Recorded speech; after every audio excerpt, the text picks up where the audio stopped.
예, 반갑습니다. 같이 기도 드리시겠습니다. 은혜와 사랑이 충만하신 거룩하신 아버지 하나님 감사합니다.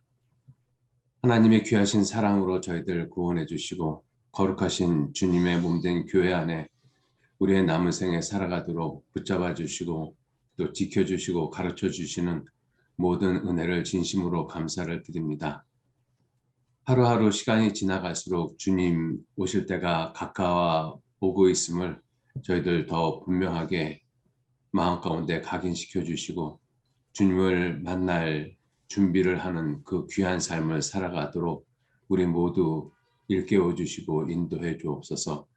세상은 여러 가지의 모습으로 혼란스럽고 또 어지러워져 가고 있습니다. 이러한 세상에서 구원함을 받은 우리 그리스도인들이 오직 진리의 말씀, 능력의 말씀, 생명의 말씀을 붙잡고 주님의 영광을 나타내고 주님의 복음을 더욱 힘있게 증거하는 귀한 삶이 되도록 모두 인도하시고 도와주옵소서. 특별히 우리 복음을 전하는 그 모든 일에 보이지 않는 곳에서 힘써 주님을 섬기고 있는 우리 미선부 형제 자매님들에게도 더욱 많은 능력과 또 은혜와 또 사랑을 허락해 주셔서 주님을 섬기는 그 모든 일에 피곤하여 지치지 아니하도록 주님께서 더욱 붙잡아 주시고 인도해 주옵소서. 오늘도 귀한 은혜의 시간으로 우리들 함께 불러 모아 주심에 감사드립니다. 이 시간을 통해서 주님의 말씀을 더 깊이 생각하고 또 형제 자매님들의 사랑을 더욱 깨닫는 그러한 귀한 시간 되도록 도와주시고 또 오늘 하루 우리들이 주님을 섬기고 희생하고 수고하고 봉사하는 그 모든 일에 주님의 능력이 또 주님의 사랑이 묻어날 수 있도록 주님께서 또한 도와주시고 인도해 주옵소서. 또 우리 모임을 이끌어 가시는 임원들 한 사람 한 사람 기억하시고 더욱 귀한 능력으로 또 은혜와 사랑으로 덧입혀 주셔서 주님을 섬기고 형제자매들을 섬기는 그 모든 일에 부족하지 않도록 주님께서 또한 이끌어 주시고 인도해 주옵소서.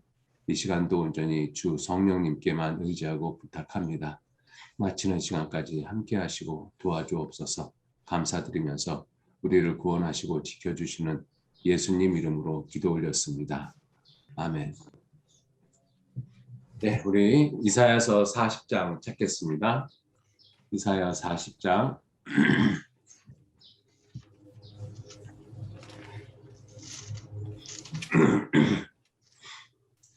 이사야서 40장 1절 말씀서부터 1절 말씀서부터 제가 읽도록 하겠습니다. 이사야 40장 1절 말씀. 너희 하나님이 가라사대 너희는 위로하라. 내 백성을 위로하라. 너희는 정다이 예루살렘에 말하며 그것에게 외쳐 구하라.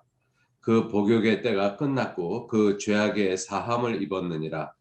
그 모든 죄를 인하여 여호와의 손에서 배나 받았느니라 할지니라. 외치는 자의 소리여 가로되 너희는 광야에서 여호와의 길을 비하라. 사막에서 우리 하나님의 대로를 평탄케 하라. 골짜기마다 도두어지며 산마다 작은 산마다 낮아지며 고르지 않은 곳이 평탄케 되며 험한 곳이 평지가 될 것이요 여호와의 영광이 나타나고 모든 육체가 그것을 함께 보리라. 대저 여호와의 입이 말씀하셨느니라. 말하는 자의 소리여 가로되 외치라. 대답하되 내가 무엇이라 외치리이까. 가로되 모든 육체는 풀이요 그 모든 아름다움은 들의 꽃 같으니 풀은 마르고 꽃은 시들문 여호와의 기운이 그 위에 불미라. 이 백성은 실로 풀이로다. 풀은 마르고 꽃은 시드나 우리 하나님의 말씀은 영영이 서리라 하라. 아름다운 소식을 시온에 전하는 자여 너는 높은 산에 오르라. 아름다운 소식을 예루살렘에 전하는 자여 너는 힘써 소리를 높이라. 두려워 말고 소리를 높여 유다의 성읍들에 이르기를 너희 하나님을 보라 하라. 여기까지 말씀을 읽고요. 오늘 이 말씀을 통해서 주님께서 우리 모든 사람 또 특별히 마지막 때에 우리 모든 형제 자매님들 또 모든 사람들에게 하시는 말씀이 무엇일까? 뭐 여러 가지 말씀이 있을 것입니다. 근데 오늘 좀 우리가 생각해 보고자 하는 것은 이 9절 말씀 끝에 너희 하나님을 보라, 너희 하나님을 보라. 마지막 때 우리에게도 아마 그렇게 말씀하고 계시지 않을까. 우리가 하나님을 알지 못할 때도 하나님을 바라보는 것이 정말 중요하고, 우리가 죄로 말미암아 지옥 갈 수밖에 없는 비참한 죄인인 것을 깨닫고 구원받기를 간절히 원할 때도 하나님을 바라볼 때 그때 우리도 구원을 받을 수 있습니다. 그래서 요한복음 1장 29절 말씀에 보라 세상 죄를 지고 가는 하나님의 어린 양이로다. 그래서 우리의 그 삶의 초점, 삶의 중심이 항상 하나님 예수 그리스도가 되어야 한다라는 것을 여러 가지의 모습으로 우리에게 말씀을 하고 계십니다.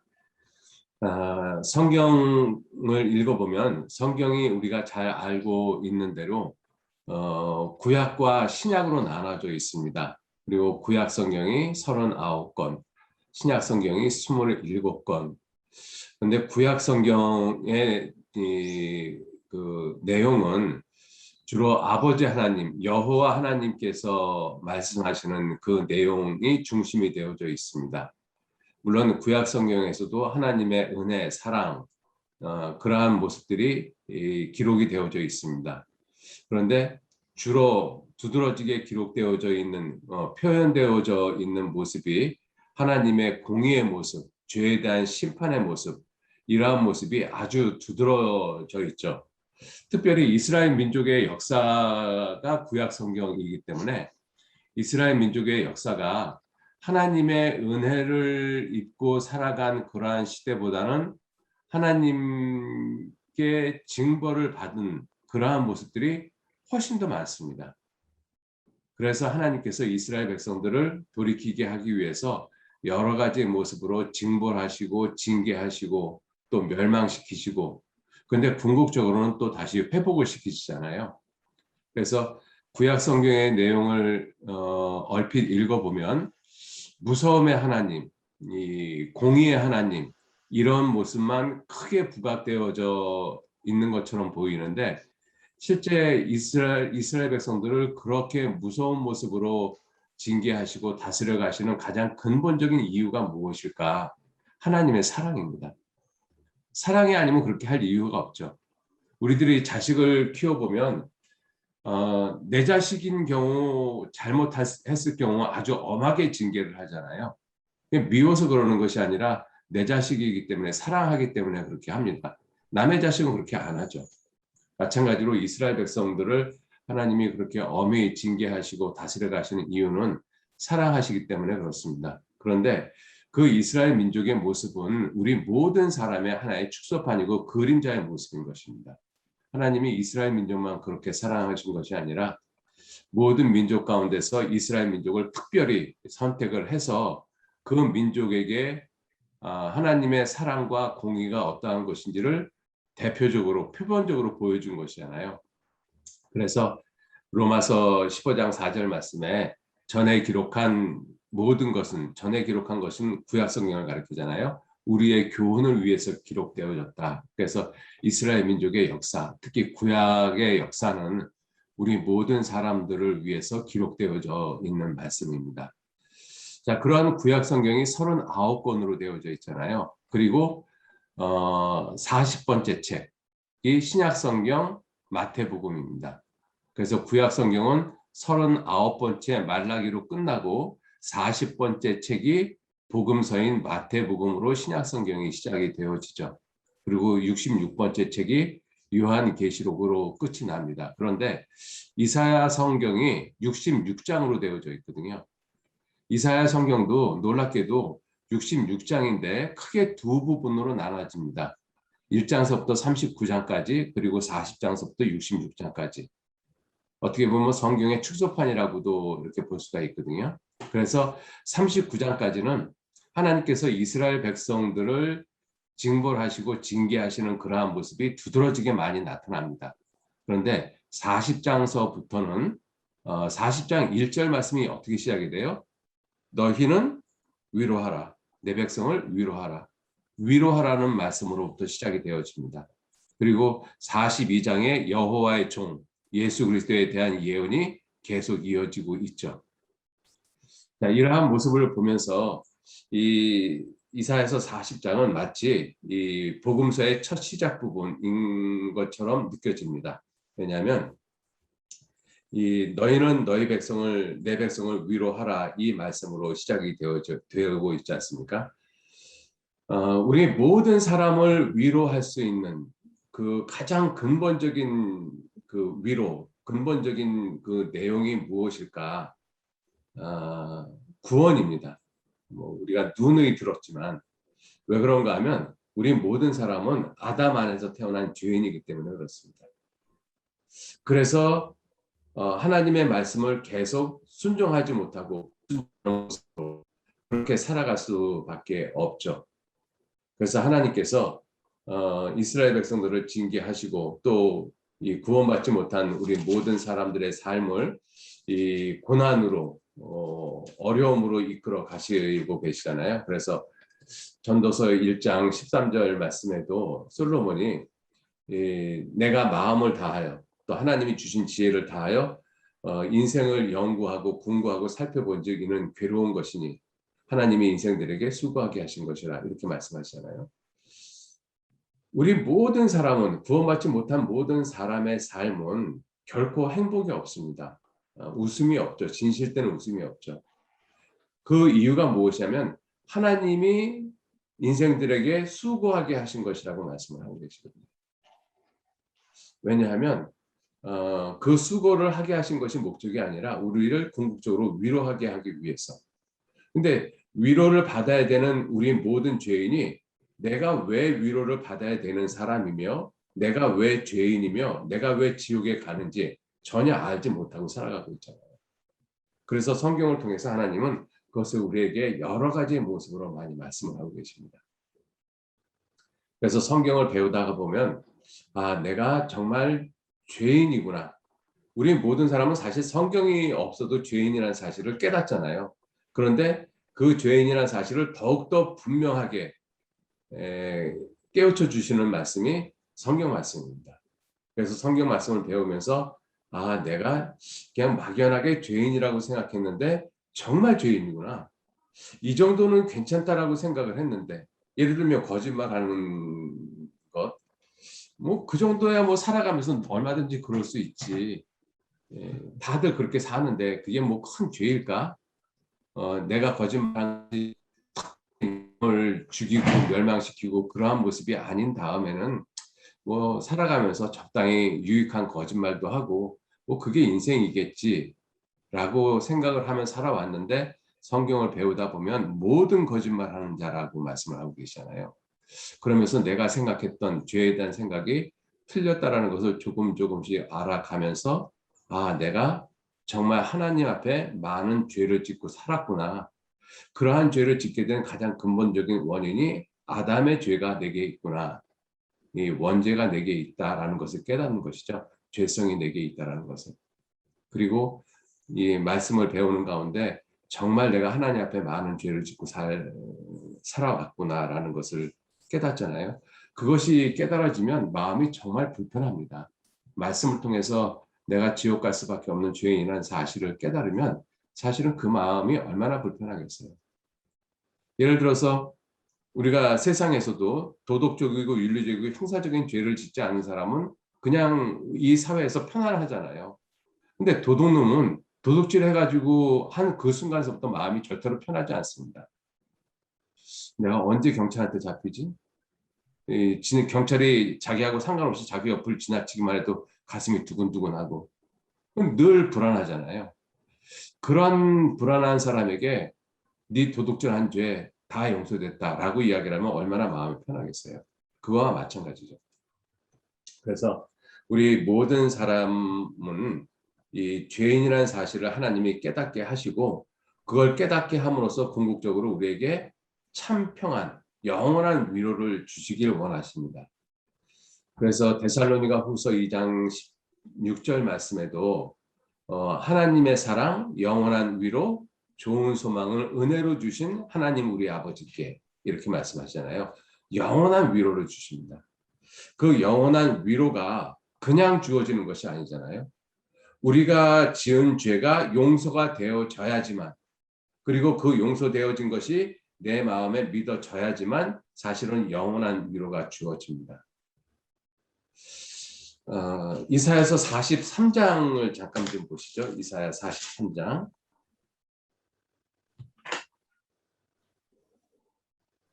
이사야 43장 21절 말씀부터 제가 읽겠습니다. 이사야 43장 21절. 이 백성은 내가 하나님이죠. 나를 위하여 지었나니 나의 찬송을 부르게 하려 함이니라. 우리 모든 사람은 하나님의 사랑의 짝으로 하나님의 영광을 나타내는 모습으로 하나님을 찬송하는 그러한 목적을 위해서 지음을 받은 존재가 우리 사람인 것이죠. 하나님을 찬송하게 하기 위해서 만들었다. 자, 그런데 22절. 그러나 야곱아 너는 나를 부르지 아니하였고 하나님을 찬송하지 아니하였고 이스라엘아 너는 나를 괴로워하였으며 이것이 죄인 되었을 때 우리의 모습이잖아요. 오히려 하나님을 오히려 번거롭게 생각하고 괴로워하고 23절 내 번제의 양을 내게로 가져오지 아니하였고 내 제물로 나를 공경하지 아니하였느니라. 나는 예물로 인하여 너를 수고롭게 아니하였고 유향으로 인하여 너를 괴롭게 아니하였거늘 너는 나를 위하여 돈으로 향품을 사지 아니하며 희생의 기름으로 나를 흡족해 아니하고 내 죄짐으로 나를 수고롭게 하며 내 죄악으로 나를 괴롭게 하였느니라. 그래서 우리 사람이 죄를 지면 우리도 힘들지만 하나님은 더 힘들으셔요. 그게 부모의 심정이잖아요. 그죠? 자식이 나쁜 짓을 했어요. 그래서 감옥 가게 생겼어요. 자식도 힘들지만 그 자식이 감옥 가게 된 것을 안 부모는 자식보다 100배, 1000배 더 힘듭니다. 그죠? 이 말씀이 지금 그 말씀이잖아요. 내 죄짐으로 나를 수고롭게 하며 내 죄악으로 나를 괴롭게 하여. 그래서 하나님이 우리 죄를 용서하시는 것은 우리가 불쌍해서는 사실 두 번째 이유라고 말씀하시잖아요.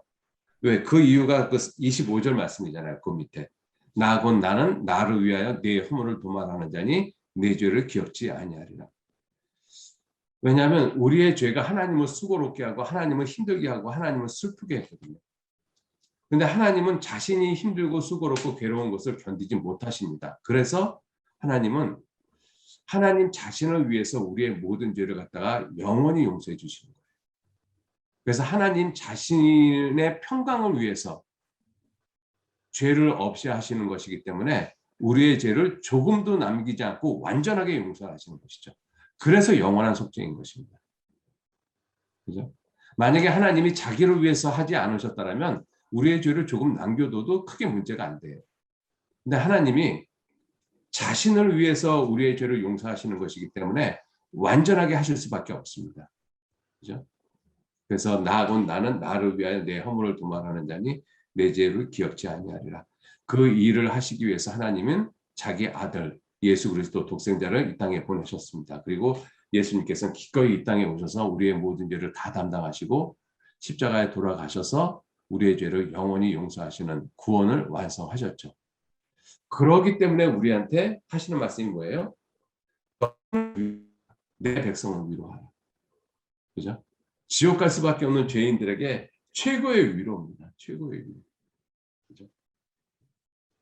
이사야 40장 다시 보시죠. 이사야 40장 1절 말씀. 너희 하나님이 가라사대 너희는 위로하라. 내 백성을 위로하라. 너희는 정다이 예루살렘에 말하며 그것에게 외쳐 고하라. 그 복역의 때가 끝났고 이 복역이라는 것이 이 군 복무하는 것도 복역하는 기간이라고 이야기를 하죠. 그다음에 죄인이 이 감옥에 들어가서 그 형기를 마칠 때까지 감옥 생활하는 것도 복역이라고 이야기를 합니다.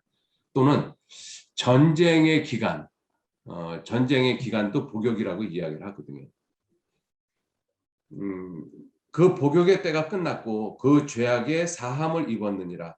그 모든 죄를 인하여 여호와의 손에서 배나 받았느니라 하십니다. 배나 받았느니라. 이게 몇 배가 될지는 모르겠어요. 뭐 우리가 흔히 생각할 때 2배 이상은 되는 거잖아요. 내가 죄를 졌는데 내가 죄를 지은 그 이상으로 하나님이 갚아주셨다는 것입니다. 그게 어떻게 가능한가 하면 예수님이 이 땅에 오셔서 아담 때부터 이 세상 끝날 때까지 모든 사람의 죄를 다 용서하셨잖아요. 이 복음을 전하다 보면 상담하다 보면 그거를 이해를 못하는 사람들이 많아요. 하나님을 이제 안 믿는 사람들이었으니까 어떻게 한 사람이 모든 사람의 죄를 다 용서할 수가 있느냐?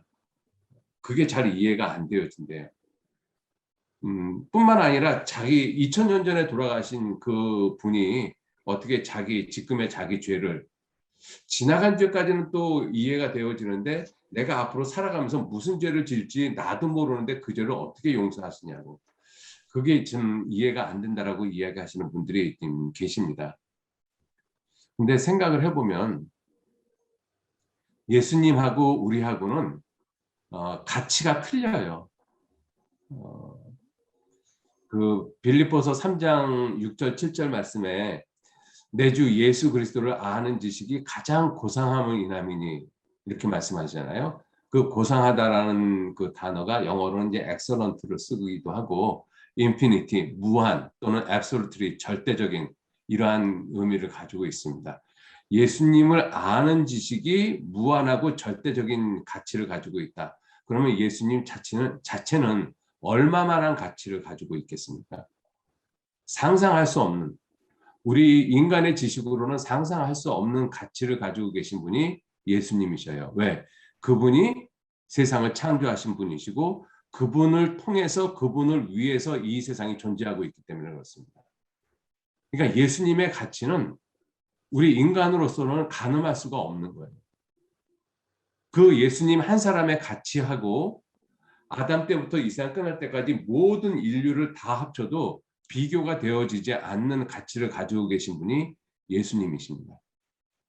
흔히 우리가 그렇게 비유를 하잖아요. 처음에 이러한 비유를 들었을 때는 사실 기분이 좀 언짢기도 했어요.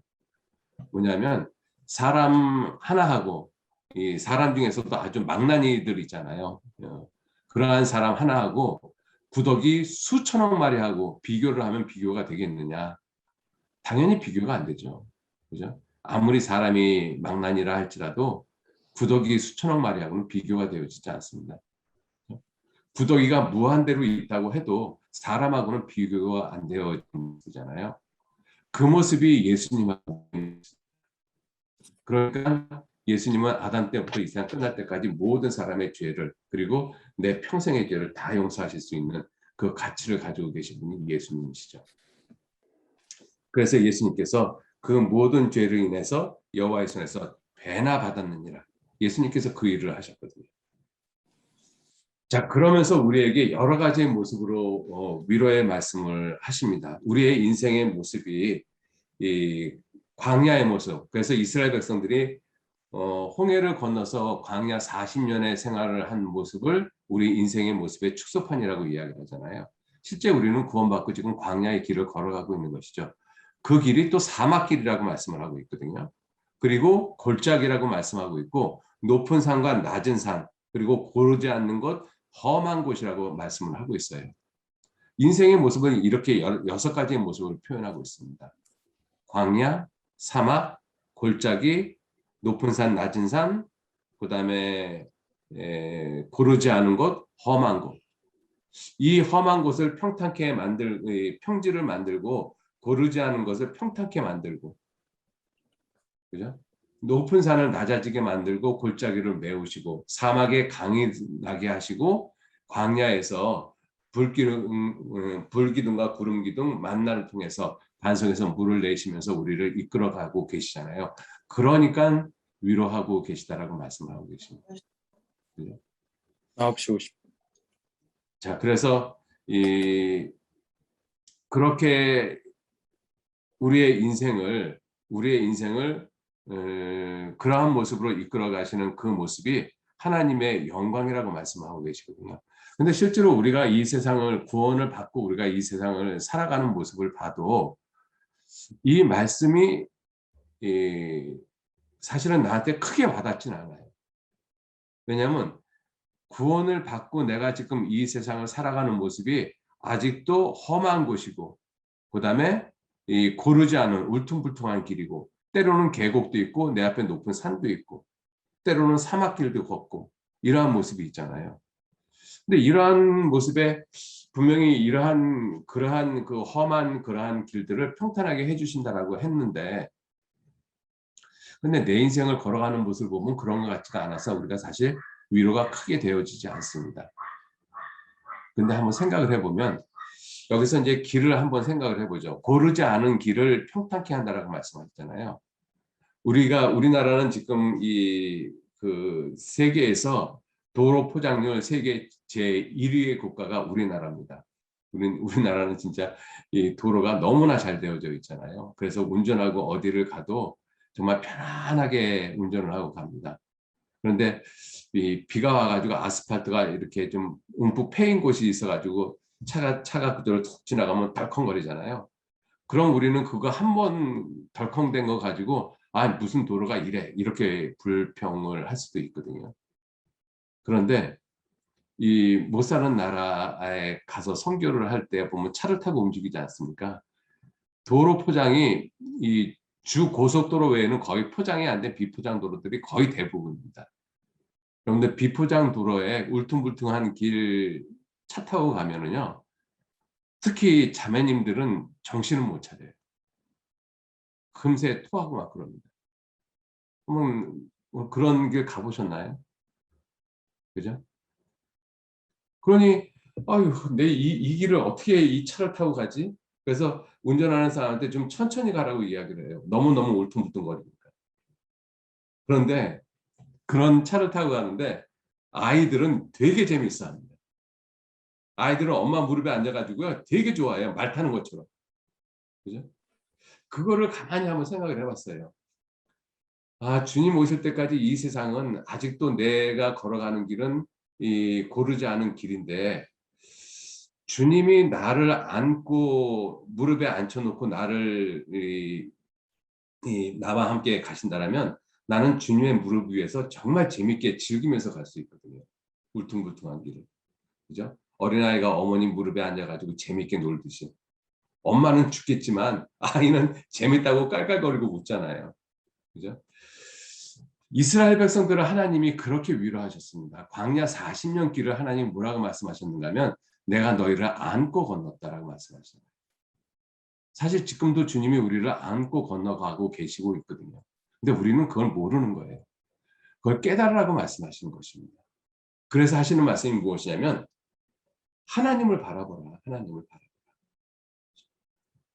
그래서 이 9절 말씀에 9절 끝에 그렇게 되어 있잖아요. 유다의 성읍들에 이르기를 너희 하나님을 보라. 너희 하나님을 보라. 내가 지금 울퉁불퉁한 길, 힘든 길, 그 길 보지 말고 하나님 보라는 것입니다. 그죠? 구원받은 이후에도 내가 주님 바라볼 때 내가 위로를 받아요. 세상 바라보고 나 자신을 바라보고 내 가족 바라보고 그러면은요 위로 못 얻습니다. 여전히 힘들거든요. 아니 구원받았는데 뭐 험한 곳이 평지가 되고 고르지 않은 것이 평탄하게 된다라고 하는데 내 인생은 왜 이래? 이렇지 않잖아. 주님이 위로하신다고 그러는데 주님이 나한테 뭘 위로를 해줘? 하나도 위로되는 것이 없는데 이유가 무엇이냐면 주님 안 바라봤기 때문에. 그래서 주님이 하시는 말씀이 뭐예요? 너의 하나님을 보라. 너의 하나님을 보라. 그죠? 그래서 우리가 주님을 바라볼 때 진짜로 위로가 있습니다. 그래서 이사야 40장에 자주 등장하는 그 표현이 무엇이냐면요. 보라라는 거예요. 보라. 너희 하나님을 보라. 10절 말씀에도 보라. 주 여호와께서 장차 강한 자로 임하실 것이요. 친히 그 팔로 다스릴 것이라. 보라. 상급이 그에게 있고 보응이 그에게 있으며 계속 보라 보라 보라 그러잖아요. 그죠? 15절에도 보라 그에게 열방은 통에 한 방울 물 같고 26절 너희는 눈을 높이 들어 누가 이 모든 것을 창조하였나 보라. 여러분들 이 40장 말씀에 가장 많이 나타나는 표현이 보라라는 뜻입니다. 이유가 뭐겠어요? 주님 바라볼 때, 나를 구원하신 그 하나님을 바라볼 때 참된 위로가 계속되어집니다. 그죠? 베드로가 그 파도가 치는 바다 위를 걸어갔잖아요. 주님을 바라볼 때는 담대하게 물 위로 걸어갔어요. 그런데 바람을 보고 빠져가는지라 주님 바라보지 않고 딴 거 바라보니까 그 순간 빠지잖아요. 그죠? 우리도 마찬가지입니다. 주님이 구원하시고 제일 먼저 하신 말씀이 뭐예요? 너에게 평강이 있을지어다. 손에 못자국과 창자국을 보이면서. 평강이 주어졌잖아요. 그런데 그 평강이 순식간에 없어져요. 왜? 그 손에 못자국, 그 십자가 주님 바라보지 않고 딴 거 바라보는 순간부터 그 모든 평강은 다 깨집니다. 그죠? 그래서 우리가 주님 오실 때까지 주님 바라보시고 이 말씀처럼 너의 하나님을 보라. 너의 하나님을 보라. 주님 오실 때까지 정말 하나님 바라보시고 예수 그리스도 바라보시고 힘들고 어려운 시간들이 어떻게 보면 참 어려운 시간들 많이 보내고 있을 것 같고 앞으로도 더욱더 많은 힘든 시간들이 아마 다가올 수도 있을 거라고 생각이 되어집니다. 4차 산업혁명의 시대로 가면 갈수록 우리 미선부 형제자매님들이 해야 될 일들이 훨씬 더 많고 가중되어지리라고 생각이 듭니다. 그런데 그러한 시간에 사람 바라보고 나 자신을 바라보면 너무 많이 지쳐요. 그래서